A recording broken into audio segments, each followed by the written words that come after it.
محمد صلی اللہ علیہ وسلم کی ولادت باسعادت موسم بہار میں پیر کے دن صبح صادق کے بعد اور طلوع آفتاب سے پہلے ربیع الاول سن عام الفیل 20 یا 22 اپریل 571 عیسوی کو مکہ مکرمہ میں ہوئی۔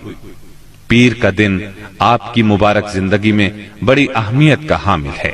سیدنا ابن عباس رضی اللہ عنہ فرماتے ہیں کہ آپ پیر کو پیدا ہوئے، پیر کے دن آپ کو نبوت سے سرفراز فرمایا گیا، سوموار ہی کو مکے سے مدینے کی طرف ہجرت کے لیے نکلے، سوموار ہی کو آپ مدینہ منورہ تشریف لائے اور آپ نے پیر ہی کے دن اس دار فانی کو خیر باد کہا۔ آپ کے پیدا ہوتے ہی آپ کے دادا عبد المطلب آپ کو گود میں اٹھا کر خانہ کعبہ میں لے گئے، آپ کے لیے دعا کی اور محمد نام رکھا۔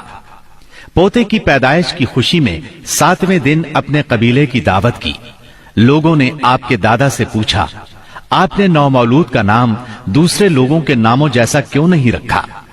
انہوں نے جواب دیا، میں چاہتا ہوں میرے پوتے پر اس نام کا اثر پڑے اور میرا پوتا تعریف و توصیف حاصل کرے۔ آپ کی والدہ سیدہ آمنہ نے آپ کا نام احمد رکھا۔ انجیل میں بطور پیشگوئی آپ کے 2 نام آئے ہیں، فارقلید اور منہمنا۔ قرآن مجید کی سورہ انبیاء آیت 107 میں اللہ تعالیٰ نے آپ کو رحمت للعالمین کہا ہے، یعنی ہم نے آپ کو تمام جہانوں کے لیے رحمت بنا کر بھیجا ہے۔ آپ کی والدہ کا نام سیدہ آمنہ تھا۔ سیدہ آمنہ کے والد وہب بن عبد مناف بن زہرہ بن کلاب تھے۔ آپ اسماعیل علیہ السلام کی اولاد میں سے ہیں۔ ہاشم آپ کے پردادا تھے۔ بہت دولت مند ہونے کے ساتھ ساتھ سخاوت، مروت اور احسان میں بھی بے مثال تھے۔ ہاشم کہلانے کی وجہ یہ تھی کہ ان کے عہد میں ایک مرتبہ مکہ مکرمہ میں قحط پڑ گیا۔ یہ فلسطین گئے اور اونٹوں پر آٹے کی بہت سی بوریاں لاد لائے، بہت سے اونٹ ذبح کیے، ان کا شوربہ تیار کیا، روٹیاں پکوائیں، ان روٹیوں کو شوربے میں بھگو بھگو کر اہل شہر کو کھلاتے رہے۔ عرب اس کھانے کو حشیم اور سرید کہتے ہیں۔ یہ سلسلہ ایک مدت تک جاری رہا، اسی وجہ سے ان کا نام ہاشم پڑ گیا۔ وہ حاجیوں کی خدمت اور مہمان نوازی میں بھی بڑھ چڑھ کر حصہ لیتے تھے۔ اسی سخاوت اور فیاضی سے ہاشم کا نام پورے عرب میں مشہور ہو گیا۔ ذاتی اثر و رسوخ اور وجاہت کی وجہ سے ان کی دوسرے ممالک کے درباروں میں بھی رسائی تھی۔ انہوں نے ہی قریش میں سب سے پہلے یہ دستور جاری کیا کہ سال میں 2 مرتبہ تجارتی قافلے روانہ ہوا کریں، موسم گرما میں شام کی طرف اور موسم سرما میں یمن کی طرف۔ چنانچہ اسی دستور کے مطابق دونوں موسموں میں قافلے روانہ ہوتے تھے۔ سورۃ القریش میں اللہ تعالیٰ نے قریش کو یہی انعام یاد دلایا ہے، کیونکہ قریش اللہ کی رحمت سے موسم سرما و گرما کے عادی ہو گئے۔ ان کی سمجھ میں یہ بات آ گئی کہ اس نعمت کے شکریہ میں اللہ کی عبادت کرنا چاہیے جو اس گھر کا مالک ہے، اور اس نے انہیں بھوک میں کھانا دیا اور خوف سے امن بخشا۔ نجاشی شاہ حبش ہاشم کی بے حد خاطر مدارت کرتا اور تحفے تحائف بھی پیش کرتا۔ قیصر روم بھی ان سے بہت مہربانی سے پیش آتا تھا۔ ہاشم نے یمن اور روم کی حکومت سے قریش کے تجارتی قافلے کی حفاظت کا حکم حاصل کیا، اور یہ ان کے اعلیٰ تدبر کا نتیجہ تھا کہ تمام راستے قریش کے تجارتی قافلوں کے لیے محفوظ ہو گئے۔ اس طرح مکہ مکرمہ بین الاقوامی تجارت کا مرکز بن گیا۔ اس سے خانہ کعبہ کی زیارت اور فریضہ حج عام ہو گئے، اور مکی زبان بھی ملک کے چاروں طرف سمجھی جانے لگی۔ ان قریشی قافلوں اور سالانہ میلوں کی وجہ سے جزیرہ نمائے عرب میں ایک معاشی مرکز پیدا ہو گیا۔ ان سالانہ میلوں میں قریش کو سرمایہ دارانہ تجارت اور قافلوں کی حفاظت کے سلسلے میں بہت اہمیت حاصل تھی۔ اس طرح مکہ مکرمہ تجارتی مرکز بنا، جس نے سیاسی مرکزیت کا راستہ کھولا جو اسلام کا کارنامہ بننے والا تھا۔ 197 عیسوی کے چند ماہ بعد ہاشم کی بیوی سلمہ بنت عمر کے ہاں مدینہ منورہ میں شیبہ یعنی عبد المطلب پیدا ہوئے۔ بچے کے سر میں کچھ بال سفید تھے، اس لیے ان کا نام شیبہ رکھا گیا۔ شیبہ کا مطلب ہے بوڑھا۔ ہاشم کی وفات کے بعد ذمہ داریاں ان کے بھائی مطلب نے سنبھال لی تھی۔ گویا مطلب شیبہ کا چچا تھا۔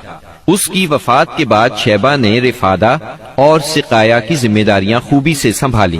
انہوں نے یمن اور حبشہ کے درباروں میں اپنی قوم کی نمائندگی بھی کی۔ ان کی ملکیت میں ایک قدرتی چشمہ بھی تھا۔ ایک دن خواب میں انہیں اشارہ ملا کہ فلاں جگہ کھود کر غائب شدہ زمزم کا کنواں برآمد کریں۔ کھودتے وقت اس سے انہیں دفن شدہ خزانہ بھی ملا جو کعبے کے چڑھاووں پر مشتمل تھا۔ عبد المطلب کو زمزم کی ملکیت کے لیے بہت دشواریاں پیش آئیں، مگر اہل شہر امن پسند تھے۔ انہوں نے طے کیا کہ کسی غیر جانبدار حاکم سے اس کا فیصلہ کرا لیا جائے۔ عبد المطلب نے یہ بات مان لی، لیکن پریشان بھی تھے، اس لیے منت مانی کہ اگر اللہ نے مجھے 10 بیٹے دیے اور وہ بلوغت کو پہنچے تو میں ان میں سے ایک کو کعبے میں جا کر اللہ کے لیے قربان کر دوں گا۔ جب 10واں بیٹا بھی بلوغت کو پہنچ گیا تو عبد المطلب کو منت یاد آئی۔ انہوں نے بیٹوں کے درمیان قرعہ ڈالا تاکہ جس کا نام نکلے اسے قربان کر دیں۔ قرعہ نبی اکرم صلی اللہ علیہ وسلم کے والد عبداللہ کے نام نکلا۔ عبد المطلب کا ارادہ دیکھ کر رشتہ داروں اور دوستوں نے دخل اندازی کی اور انہیں مشورہ دیا کہ وہ کسی خاتون عرافہ کے پاس جا کر حل دریافت کریں۔ چنانچہ عبد المطلب ایک عرافہ کے پاس گئے۔ اس نے معاملہ سن کر مشورہ دیا کہ بیٹے اور 10 اونٹوں کے درمیان قرعہ ڈالو۔ اگر عبداللہ کے نام نکلے تو مزید 10 اونٹ بڑھا دو۔ اس طرح خون بہا کی مقدار میں اضافہ کرتے جاؤ یہاں تک کہ قرعہ خون بہا پر نکلے۔ انہوں نے قرعہ اندازی شروع کی۔ قرعہ ہر بار عبداللہ کے نام نکلتا رہا۔ یہ 10 اونٹ ہر بار بڑھاتے گئے۔ جب 100 اونٹ پورے ہو گئے تب قرعہ اونٹوں کے نام نکلا۔ عبد المطلب نے 3 بار ایسا کیا تاکہ اطمینان ہو جائے۔ ہر بار 100 اونٹوں ہی کا قرعہ نکلا۔